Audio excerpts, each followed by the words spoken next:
ওরা আলাদা আমরা আলাদা হয়ে গেছি। আগে খেলতে আসতো, এখন তো তার কাটা হয় না, খেলতে আসছে না। বাংলাদেশ থাকবে না, আমরা তখন বসে থাকবো না। দখল করতে আসলে ওই স্বাদটা হারায় যেতে পারে।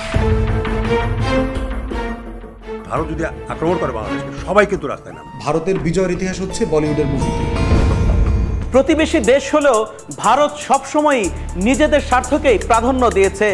নিজেদের আধিপত্য বিস্তারে শেখ হাসিনা ছিল তাদের প্রধান ও সবচেয়ে কার্যকরী ঘুঁটি।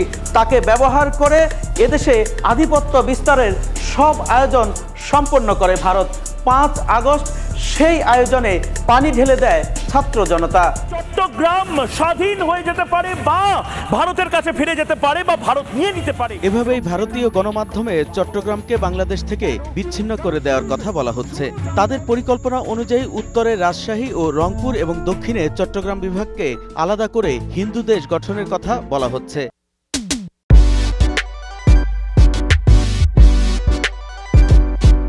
34 ডিভিশনের মধ্যে তো 9 ডিভিশন রাখতে হবে আপনার চীনের এগেস্টে, 6 ডিভিশন রাখতে হবে পাকিস্তানের এগেস্টে, 915 ডিভিশন তো গেল। তো 34 থেকে 15 বাদ দিলে আর থাকে কত? তা আমাদের এখানে কি নিয়ে তারা আসবে? এগুলো মানে গাল গল্প।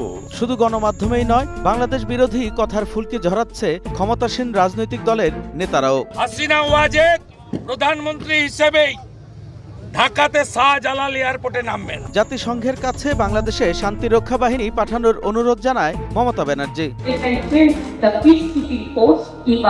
2 ডিসেম্বর ভারতের উত্তর পূর্বাঞ্চলীয় ত্রিপুরা রাজ্যের উত্তর আগরতলায় ভারতের সহকারী হাইকমিশন প্রাঙ্গণে হামলা করা হয়। বন্ধ করে দেওয়া হয়েছে বাংলাদেশিদের জন্য ভারতে যাওয়ার ভিসাও। ভিসা বন্ধ করলেও ওনাদের এখতিয়ার, ওনারা ভিসা চালু করলে ওনাদের এখতিয়ার। আর এত তোড়জোড় শুরু হয়েছে তাদের স্বার্থ রক্ষার প্রধান হাতিয়ার শেখ হাসিনা ভারতে পলায়নের পর থেকে।